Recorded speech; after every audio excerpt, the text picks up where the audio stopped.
Good day, welcome to here on Echo Television International. I am Rachel Tanze, and we're looking at what has been going on in the world of business and finance here in Nigeria and in general. In the past months, we have been seeing that Nigerian production going on and knowing that it is our major source of revenue. It is a little bit of concern as Angola can. We'll be looking out for other business stories such as the refinery will be in our today, and we'll be seeing how the cash crunch has stopped, or rather no longer a problem, and then marketers have started borrowing from banks and many other things that we will see. Dangote Cement is also topping as some of the best companies that are making a good profit since 2022 and coming even to the first quota of 2023. Nigeria is still not meeting daily supply quota. Oil production figure for Nigeria crashed to an average of 999,000 voluntary production level in barrels per day in April, just as Angola overtook Nigeria and led Africa with 1.063 million barrels per day oil production in the month. Now, this report is according to the April monthly oil market report of the Organization of Petroleum Exporting Countries, OPEC. Data obtained by OPEC through direct communication with the member countries indicated that Angola's oil production at 1.063 million barrels per day overtook Nigeria's production figure, which stood at 999,000 barrels per day in April, the same level with Algeria's oil production in the previous month. Now we will see that Nigeria has lost over 270,000 barrels per day of oil compared to its 1.268 million barrel production figure in March. These are some of the data that OPEC is revealing to us, and we will see that Angola has just passed us with a little bit over 63,000 barrels per day. Now, this drop is very significant because if we look at what we made in March, we will see that we are at 1.268 million barrels per day.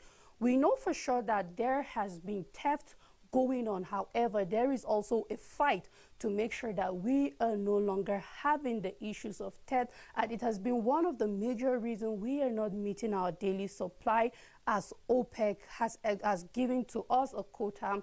And not only that is this the threat only to our revenue, but we are looking like that the prices of the crude oil per barrel has dropped to $84 now, meaning that we are not only going to be concerned by how much we are supplying or being able to produce as a crude oil producing country, but we're looking at how much revenue we are able to make because we are not meeting our daily quota supply. The price of crude oil per barrel is going low, so we are making less in terms of oil revenue as it stands now. Now, this oil production is including condensated, dropped month on month, and then we have by 70.7% to 1.25 million barrels per day. So we're having our condensate, that's other oil products also dropping, because when we have our crude oil production dropping, it means other productions are also going down. Now, amidst all of these crises and amidst all of this us not meeting our quota, Shell is saying that Nigeria has the capacity to grow its daily production to 4 million. That is more than 100. We're looking at 200 to 300% increase, because if we are below 1 million barrels per day, then we are talking about, and now Shell is saying that we can go even way beyond, what our minister have said concerning our production. And Shell is saying that we can produce 4 million barrels per day. And this is something that we can look forward to. However, I believe for Shell to give out such report analysis or statistics concerning our production, it means that truly Nigeria is capable of producing 4 million barrels per day of crude oil, but then we have to look into the factors that have been affecting our production over the years and seeing how we can fix it. Then if we're able to fix it, then we'll be able to meet our quota of 1.8 million barrels expected by the OPEC from us, and then we will be able to exceed to 4 million barrels per day. Now, not only are we struggling with our crude oil production, but the more Nigeria is taking on loans and debt from foreign countries, our debt profile keeps increasing. Now, not only is our debt profile increasing, but even the debt burden on Nigerian citizens keeps increasing. Nigerian debt burden by Nigerian per Nigerian rose to 368,421 naira in 2023.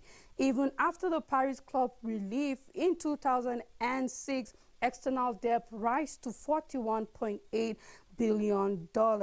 As at 2015, Nigeria's external debt was $7.3 billion. There is clearly a significant increase within an 8-year time frame.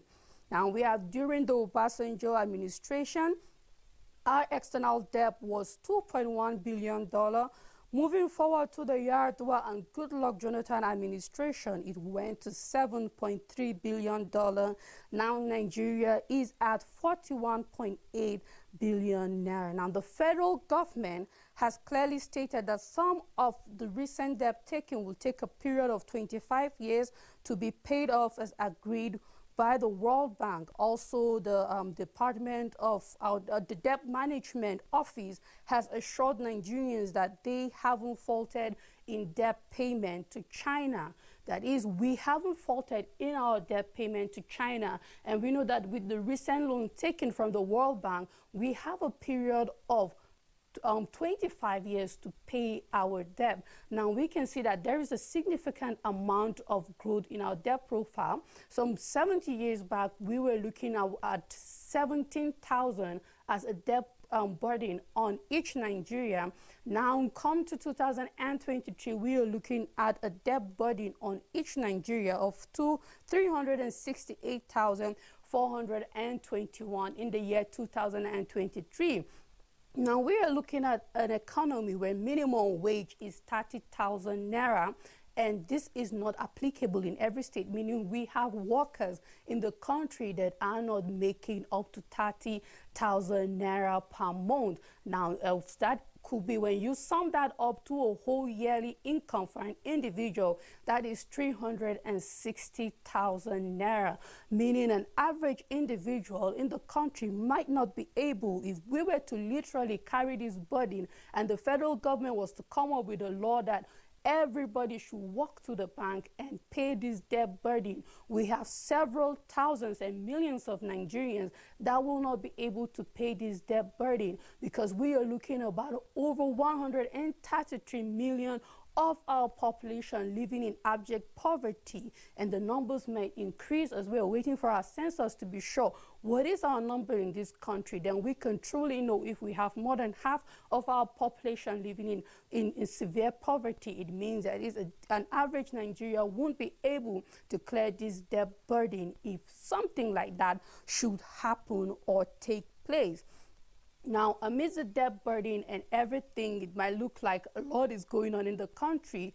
We are also seeing that the allocation, the federal allocation, has dropped significantly to 655.93 million in April. Now, the Federal Allocation Committee says it shared 655.93 billion naira among the three tiers of government in April 2023.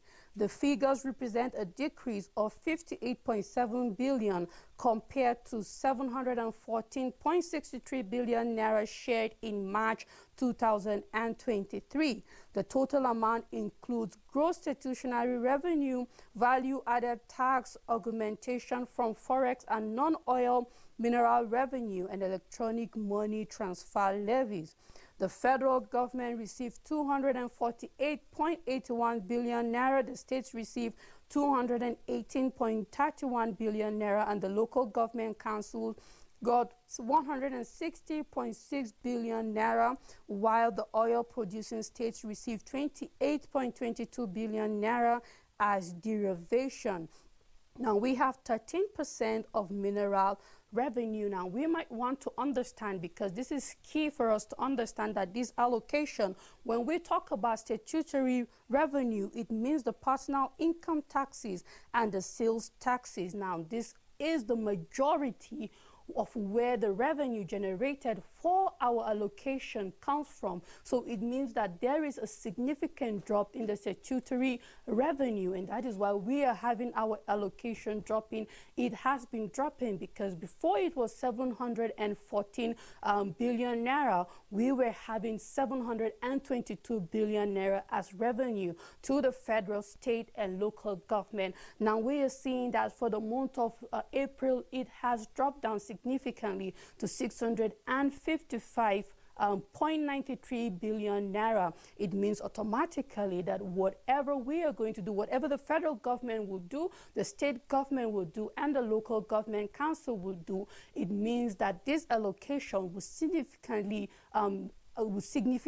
affect the budget and every plans that they have to do, which brings us to the fact that our state government and our local government have to start looking for ways to immensely generate income and revenue at the state level, so that when the federal government allocation comes in, it will be a plus to what the state government already have and what the local government already have. Because as it is now, it looks like the federal allocation keeps dropping for so many factors, be it that a lot of people are running small-scale businesses, are running out of businesses, and we have people losing their jobs, we have people not being paid, we have so many factors affecting the economy that for a period of time before there would be an increment or there will see a significant increase in the federal allocation, there must be an increase in the statutory revenue of the country and other taxes that we are supposed to receive as revenue,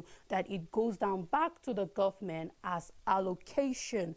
Now, amidst collecting loan left, right, center by the Nigerian government, we are having SERAP urging the World Bank to suspend disbursement of $800 million loan.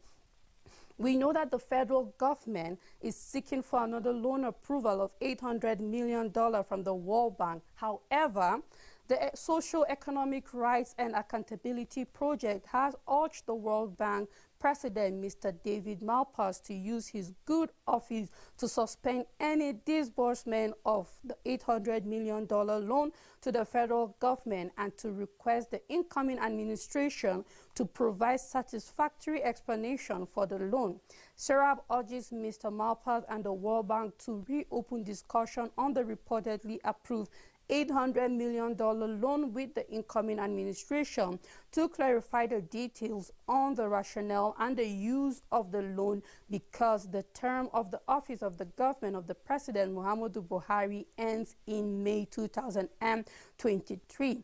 Now, a little bit concerning this $800 million palliative that has already been received, one of the loans, one of the debt in which it will take us 25 years to pay back to the World Bank, is that under the program, the government reportedly plans to transfer the sum of $5,000 per month to 10.2 million poor and low-income households for a period of 6 months. Now, in as much as this might look like the right step, but not in the right direction, because we have way over 10.2 million Nigerians living in poverty, and 5,000 monthly will not go a long way. We are looking at the statistics and a report of over 133 million Nigerians living in poverty, and here we are having the federal government, the Ministry of Finance, taking in hundreds of millions in loan as a palliative that can only go to 10.2 million Nigerians. With our rising debt profile and debt burden by Nigerians, it is no doubt that this is the right step to take at the moment. Now, the right step to take at the moment being that for SERAP to step in and tell the World Bank to please halt because we need to see a more detailed breakdown. The present administration is leaving the office in barely 6 days, and another loan upon a previous 800 million loan that have already been approved by the World Bank as palliative is the least we need to add to our burden at the moment.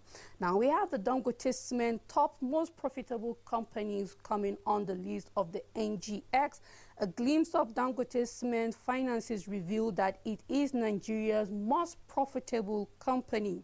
The largest company by market capitalization in Africa's largest economy made 154.35 billion naira in profit after tax as at September 2019, according to data complied. Now, there are other businesses that are making this much profit, and one of which is the Zenith Bank, the largest lender by profit, made 150.20 billion, while MTN Nigeria, the largest telecommunications company, made 148.32 billion, while Guaranteed Trust Bank, the largest lender by market value, made 146.98 billion, while Access Bank made 90.733 billion naira. So we can see how businesses are profiting and are making ranks in Africa and in Nigeria.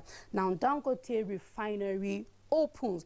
There is high expectation as Dangote is about to break NNPC's monopoly and shrink EU supply to Africa. Meaning not only are we having a situation whereby the NNPC no longer have the monopoly of distribution, supply, and production of oil in Nigeria, but that we are having the Dangote Petroleum Refinery now stepping in and also going to be a major distributor of oil in the country. As the Dangote Refinery begins operation, the 650,000 barrel per day oil processing facility has been designed to process crude oil grades from the 3 continents of Africa, Asia, and America. It was all gathered that the refinery would deliver a surplus of about 38 million liters of petrol, diesel, kerosene, and aviation fuel for Nigeria daily. Hence, it will meet the 100% fuel supply requirement of the country. Now, this refinery has the capacity of producing 650,000 barrels per day of oil, and it has the capacity to refine every type of oil. We know that the crude oil that is being produced in Nigeria, the crude oil that we have in Nigeria, is known as the Bonny Light, while in other countries there are different grades and different types of crude oil. Now, this refinery is designed to be able to process any crude oil from Asia, from America, and from other African countries to finished products like diesel and even jet fuel and all of that. Data in a document obtained from the company showed that the Dangote Refinery could support the establishment of 26,716 filling stations, create 100,000 direct and indirect jobs, and provide a $21 billion market for Nigeria crude oil annually. However, concerns are rising that this might lead to the federal government abandoning other refinery projects, now which will be a disaster if something like that should happen. Because what this will do for us is that if Dangote Refinery is able to produce 38 barrel of oil daily for the Nigerian consumption, it means the country will no longer be needing to import oil back into the country. We will now have a refinery taking care of the basic demand of oil of the country. However, the dangers of now abandoning other refineries is that we will not be able to export this crude oil as a finished product, either as a jet fuel, or either as diesel, or as the petroleum motor spirit that we use for our vehicles. Now, we need these refineries because we don't need to stop our production only at exporting crude oil. We are seeing how the price per barrel of crude oil keeps going down and low, and sometimes it goes beyond $84 per barrel, and sometimes it can be as low as $70 per barrel. We now need to be able as a country to refine our crude oil here on our shores and take it out to other countries that will be needing it. Now, this completely means more revenue for our country, as we will not be depending only on crude oil supply, but that we will have finished oil products out there for other countries to consume. And amidst exporting and importing, we are still importing raw sugar in large quantity. Now, despite the federal government effort under President Muhammadu Buhari's administration to see that Nigeria consume majorly made in Nigerian products, large supply of sugar in the country is imported. Now, raw sugar to the tune of 410.6 billion naira was imported to Nigeria in one calendar cycle from the second quarter of 2021 to the first quarter of 2022. Raw sugar to the tune of 410.6 Yes, okay, sorry, I take the next paragraph. Said the commodity, which is the main ingredient for sugar production in the country and among the list of commodities on the foreign exchange restriction list of the Central Bank of Nigeria, according to the report, has consistently recorded among the top 10 goods imported mainly from Brazil. Now, it shows that despite the present administration trying hard, we will see how it's not only sugar, but even rice has been one of those products that have been banned from being imported into the country. However, we are not making enough production for this raw sugar for us to be able to have it in our country as it is. And we are seeing that Brazil is profiting off Nigeria because sugar is largely consumed. We use it, factories use it, households use it, and virtually every finished processed food we consume is in need of sugar. Now, what this means is that our agricultural sector has a lot of work to do in the production of sugar cane. This is something that we clearly can do. We can produce enough of the raw sugar for us to be able to process to the finished product, the granulated sugar, and all the kind of sugars consumed in the industry and even in the household. Now, even with the ban on the importation of parboiled rice, foreign rice still finds its way into the country.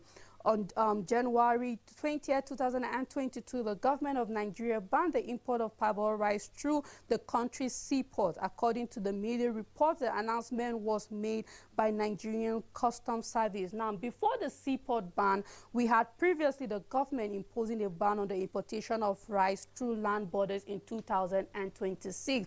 Now, apart from sugar, we are still struggling with sugar, but same is not the case when it comes to importation of rice, because truly Nigerian-made rice have been consumed over the years, starting from 2016 up to now. However, we are still struggling with meeting to the expectation of supply within the country, enough for us to be able to start exporting it out of the country. We are looking forward to an economy where we strictly consume what is made in Nigeria, and not just anything made in Nigeria, but that this product have to be of high quality. Now, the cash crunch is over, and we have seen that banks' credit to private sectors is up to 3%.